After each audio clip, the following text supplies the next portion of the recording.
Hi everyone and welcome. I've just been watching Question Time, an exciting part of my day, and Tony Burke gave the best response I've ever seen to a question offered by Zali Steggall in relation to how we're approaching racism in this country. I'm going to play it for you now, but just remember you're watching the Tony Tonkin Show.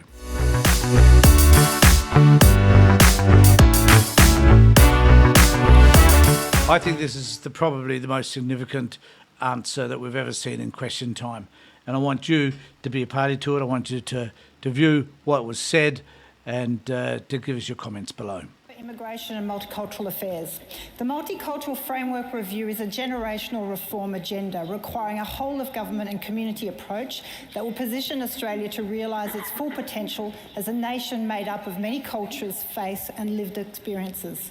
We often rightly call out anti-Semitism and Islamophobia, but too rarely racism, and especially racist policy. The review called on the government and all citizens to actively combat racism, which is still experienced by far too many. How will you ensure policies do not prejudice and lead to vilification of minority groups?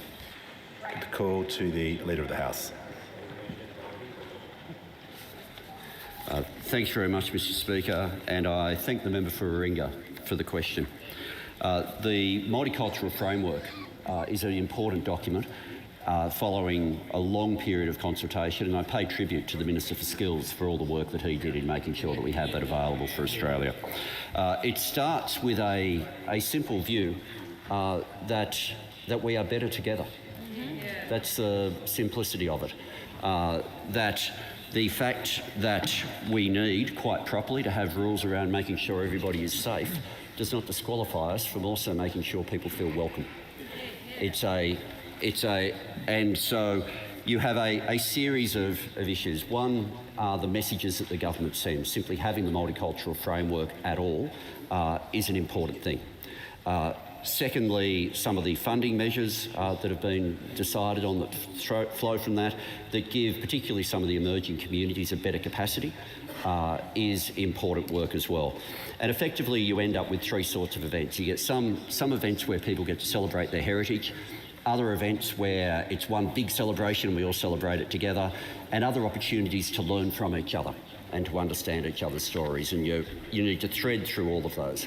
But the other part of it, which is we've spoken about the way we talk, and you've referred to racism, but the way we talk very much in the context of the recommendations from the Director-General of ASIO. And that's important. It's also a conversation that really did begin long before that. And if there is one thing that I hope we have now resolved, I hope we have put away the arguments that we had to deal with for 9 long years of being told that we needed to lower our protections against racial hate speech. Yep. And those comments were made by some people who are now very senior critics.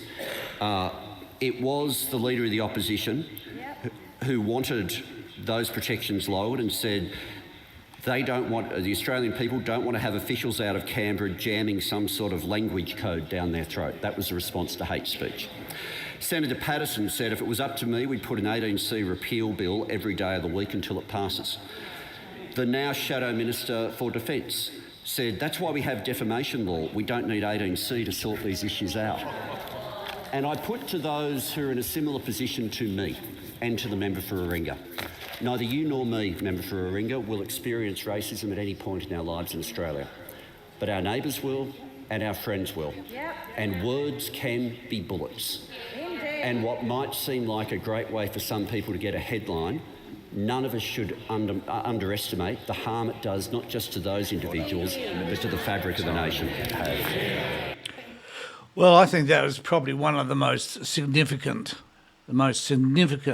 responses to a question I've seen in Question Time for some time. Now, I hope that most of you got a chance to watch this to the very end, because I think what Tony Burke had to say is significant for all of us, and particularly drawing the contrast between the Labor Party and the Liberal Party and the way the Liberal Party have wanted to fuel this issue regarding racism.